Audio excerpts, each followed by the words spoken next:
I think we need to call it for what it is. The Canadian economy is on life support. Is that all you get? Secretary There Clinton. Is a legitimate reason to have a debate about things like migration. Residential construction expenditures are flat as a beaver tail. It went too far. It's been disruptive and destabilizing. This is the United States of America. The mainstream media has gone out and said it, and what did they say? They said something that's been known by every Canadian existing in Canada that hasn't landed here the last 5 minutes since 2022. We've all been living through this. We all know it, which is a recession, obviously. And the experts who said that Mark Carney would do amazing and that Donald Trump would fail miserably are kind of eating their own words right now. Hillary Clinton's also tried to frame a gender debate around feminism, and got very agitated when a Czech representative decided to question her on gender. Parents are demanding Florida Governor Florida Governor Ron DeSantis to do something about the school boards abusing their students politically. And Scott Bessent is saying that he will protect whistleblowers who will help out to expose fraud, kind of like journalists like Nick Shirley. Okay, let's get into the first part, the Canadian economy. If you asked anyone who didn't A, come here 5 minutes ago, or B, is a card-carrying liberal dick rider, they'd have told you that the Canadian economy is absolutely horrible. They can't live. Their quality of life is detrimentally reduced. And obviously, the mainstream media pretended like Justin Trudeau's economy was the best thing ever and that Mark Carney would be 10 times better. But Bean and Bloomberg just released an article, not just released, a few days ago. I'm late to this stuff, okay? They released an article a few days ago talking about how Canada's economy is in recession watch and that we are on life support. We've had negative growth 2 out of the last 3 fiscal quarters. That is disgusting. And we are projected to have around negative 0.5% growth next quarter. We are on recession watch, everybody. Officially, we've been in recession for a while, but we're officially going to be in a recession soon. So let's look at the clip. A new report from Rosenberg Research says that the Canadian economy is on life support and that the economy probably shrank in 2 of the past 3 quarters. And we are on a clear recession watch for 2026. Let's get more from David Rosenberg, founder and president of Rosenberg Research. David, thanks very much indeed for joining us. Great being with you, Andy. The Bank of Canada has brought down interest rates by almost 3 full percentage points since 2024, but you reckon more is needed?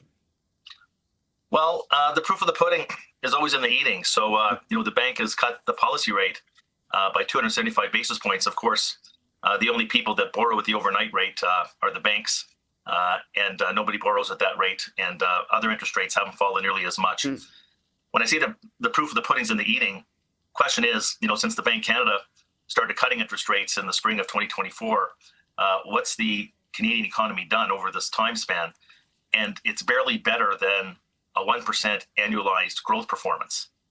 And although the population trends have slowed with the immigration rule changes, real per capita GDP in Canada is still declining. That has not been arrested.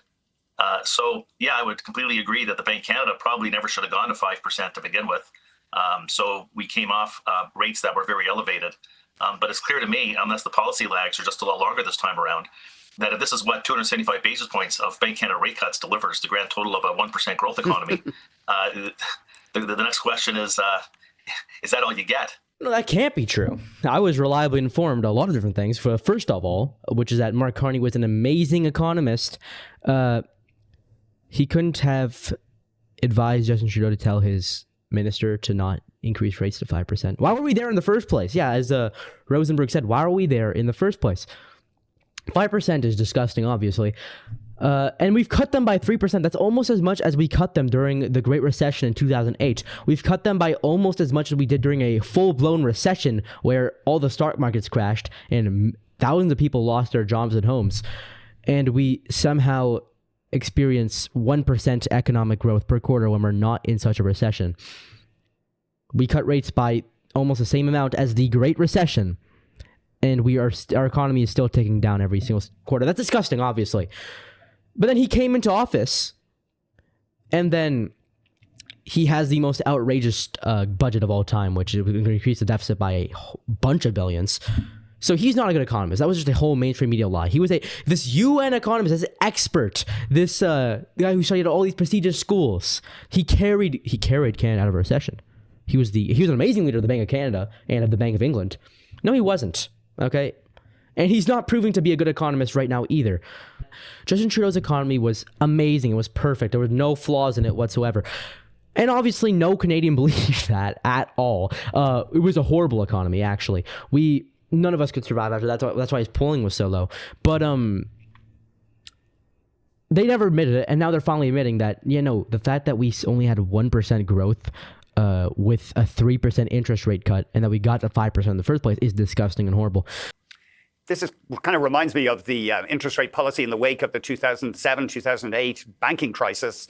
Low interest rates didn't seem to stimulate growth then at all. And the power of the central bank. But at the same time, if I were in Ottawa and I were in his shoes, I would be doing all I possibly can. Inflation in this country is not really an issue. Virtually every underlying inflation measure is comfortably within the Bank of Canada's comfort zone. And the economy is growing below potential. And the Bank of Canada's own forecast, when you dig through the details, is for this disinflationary output gap to be with us. I think that they'll be compelled to cut rates further, even from this egregiously low interest rate.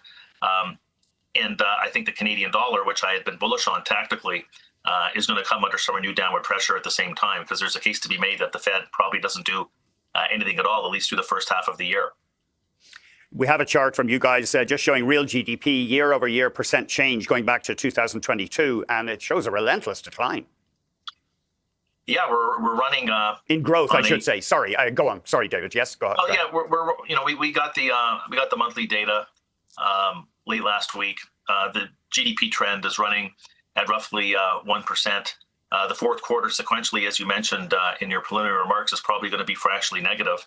I'm looking at just the broad array of indicators, and it's quite striking. You would think that of all the sectors that would benefit from what the Bank of Canada has done, you think would be the housing sector. But if you look over the past year, residential construction expenditures are flat as a beaver tail. Well, yeah, because the issue isn't the rates. But first off, he said that inflation isn't an issue. Now, you guys, maybe that's true. I'm not an economist. I haven't researched too deep into the Canadian economy or what's in the Bank of Canada's comfort zone. But inflation is I feel like it's going to be an issue, because every single time the experts say that's not an issue, we've seen this throughout Mark Carney's term, it always increases. They said that that inflation was not going to be an issue, and then food inflation increased by 2.4%. I don't believe the economists when they say something's not going to be an issue anymore. But next, maybe he's right. I'm skeptical on that, and I don't think Mark Carney's budget's going to do any favors. Anyways.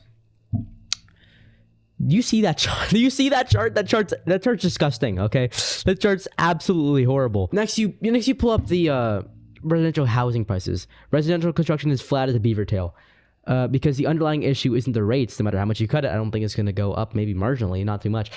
The issue is immigration again. Immigration, taxes, permits, etc., etc.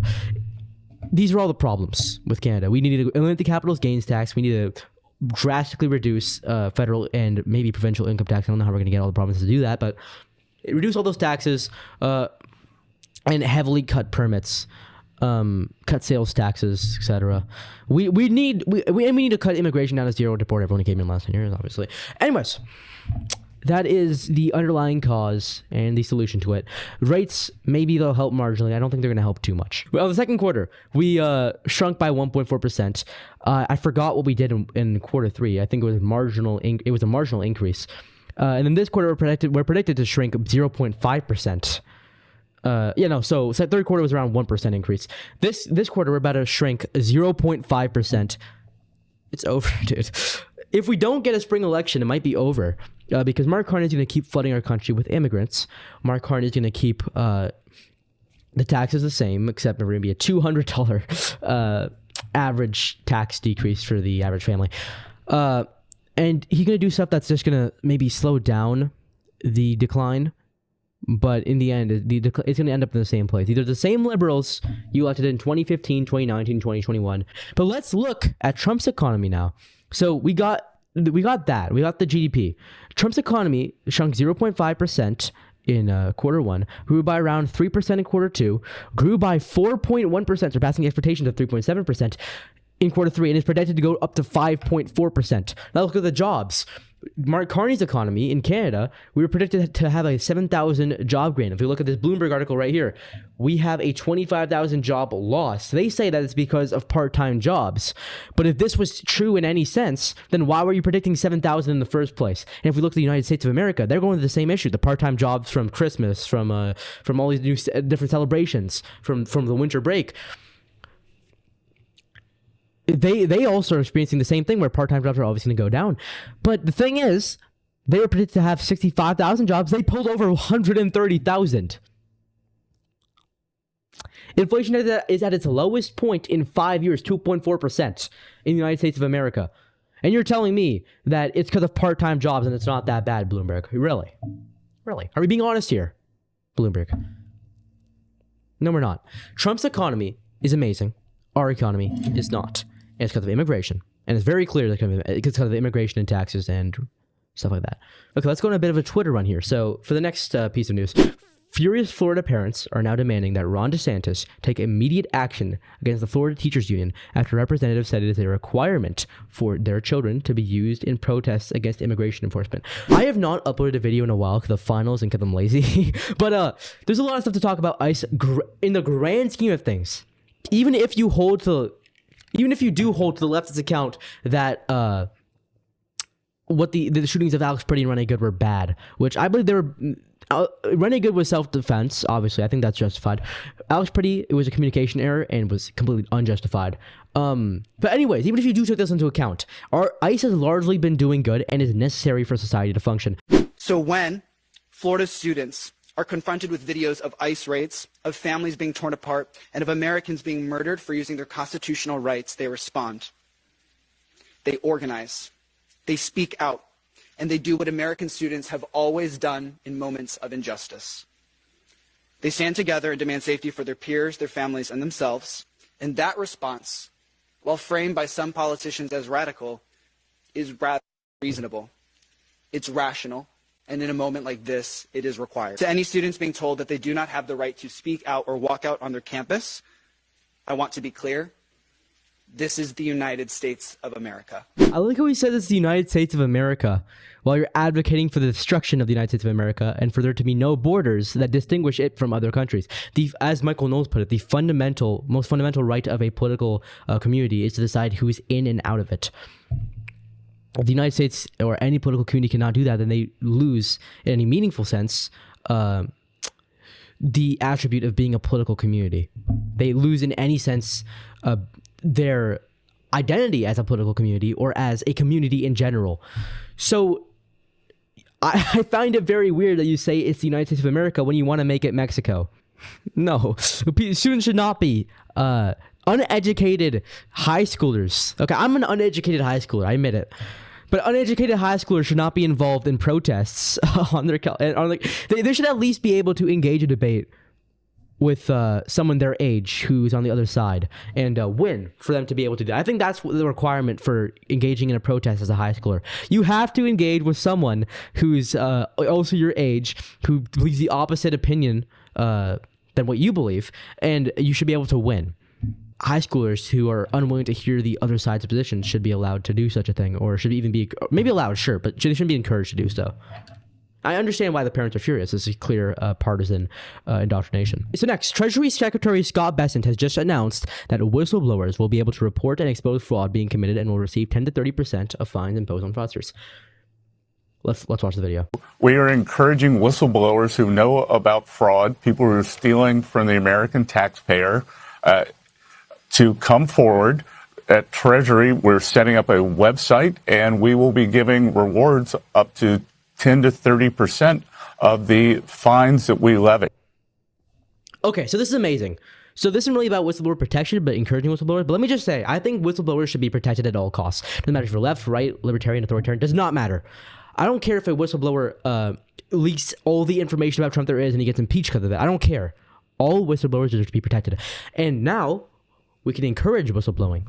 We can encourage people to find fraud, which our big, fat, obese federal government cannot find, because it's very fat federal government. It's pretty bloated. I don't know why I'm saying your. I'm still our. I'm still LARPing. Your federal government is very huge. So is mine.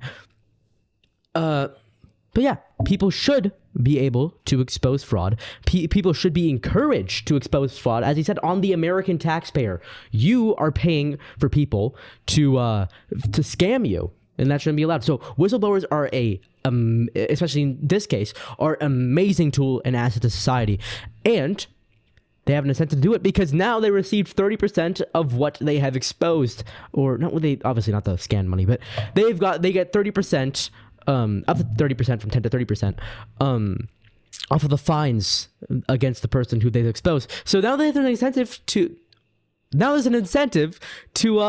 be a whistleblower and expose fraud. That's great. Now, Hillary Clinton, absolutely, you can see her face change over the concept of gender identity when brought up by a Czech parliamentarian. She chuckled a little bit when he brings up wokeness. She gets a bit angry and feisty when he brings up radical gender identity. Everyone knows it's false. Everyone knows it. Everyone knows it. We can deduce this from basic logic, even if you're beyond just saying man can't become a woman. You say that the reason why someone could identify as a woman and be a woman is because it's a social construct and therefore not necessarily bound by your biology. Though I do have to ask you two questions. First of all, can a biological woman then become a trans woman? And two, what is the social construct based off of?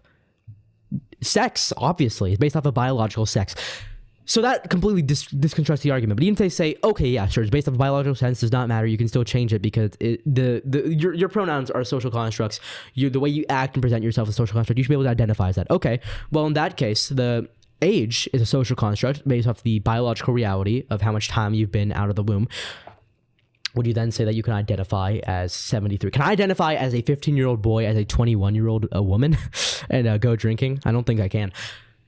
Race is a social construct based off the biological reality of different amounts of melanin and geographical location and heritage.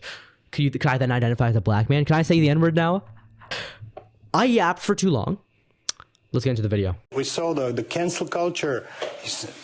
We saw the woke revolution. I don't agree with the gender revolution, the climate alarmism. Which gender? Women having their rights? Let Peter go on. I think there are two genders. So, but some of us think that there is more than one or more than two gender. I think there is male and female, and the rest probably is a social construct. So this is something that went too far. But does that justify selling out the people of Ukraine who are on the front lines dying to save their freedom and their two genders, if that's what you're worried about? Can I please finish my points? I'm sorry that it makes you nervous. I'm really sorry for that. It makes me nervous. It makes me but seriously. Okay, well, she's obviously getting very irritated at the fact that her ideology sucks. She tries to make it about feminism immediately. She says, "What gender? Women having rights?" No, that's a straw man. He did not say that. He was talking about the gender, the concept of gender in the first place, not biological sex. He's not talking about women. Women deserve to have rights, yeah. They thems deserve to have rights, of course, but your right isn't to be a they them, because that's not a thing. You're either a man or a woman. And he didn't even say anything that offensive. All he was saying was that President Trump, as his post puts here, reacted justly to policies which are very radical, very woke, disgusting. And Hillary Clinton gets angry at that, right? Zero, actually, but there's two sexes. Why is that so hard for you to grasp? Why do you have to make everything about woman empowerment or women being put down? Because it's not about that, really. The poor guy didn't even know what she was talking about. But he did a very good job. The MP did a very good job of pivoting it back to what he said and not going down a different rabbit hole with her. So that was pretty good. Speaking of Hillary Clinton, she herself just admitted, this is fresh, by the way, pretty fresh, that mass immigration has destabilized America. Let's see it. I think we need to call it for what it is. Secretary There is Clinton. a legitimate reason to have a debate about things like migration.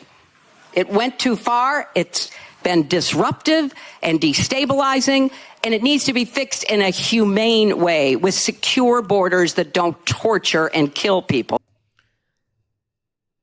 Who let Hillary Clinton be relevant? She has not been relevant in so long. Why is she here? Who invited her? What power does she hold? So even Hillary Clinton has to admit it. immigration has been disruptive, destabilizing, and all around just a mistake. Both under, not the old immigrants, not the people who came here, 10, 20 years ago? No, but the people who came here under Biden and Trudeau. The people who came here before that, they were hardworking. They were, at least to some degree, they assimilated. Not entirely, but to some degree. Much better than what we have under Biden and Trudeau, actually, which has been destabilizing and has completely ruined the social cohesion, social fabric, and race relations of each country that has experimented with this. America somehow has pulled away from that, but Canada especially. But she says in the end, in a humane way, in a way that does not kill people or torture people. The border does not kill people or torture people. A wall being there does not torture people or kill people. It's a humane way to have. We have a secure border. We're doing it pretty humanely, I'd say. You're doing it. I keep LARPing. You guys are doing it in a pretty humane way, I'd say. Yeah, I don't think you guys are doing too bad out there. I don't think it's too inhumane at all, actually. So Hillary Clinton obviously just said that to kind of poke a hole at Trump. And all those people on TikTok will be eating it up, obviously. They always do. They never have any proof for what they're saying. They never substantiate their claims. They go off of what they've heard from other people, so like the social validation aspect of it, and for what they just feel is right. Anyways, have an amazing day, everybody. Stay safe out there. Yeah. Hope you have a good day.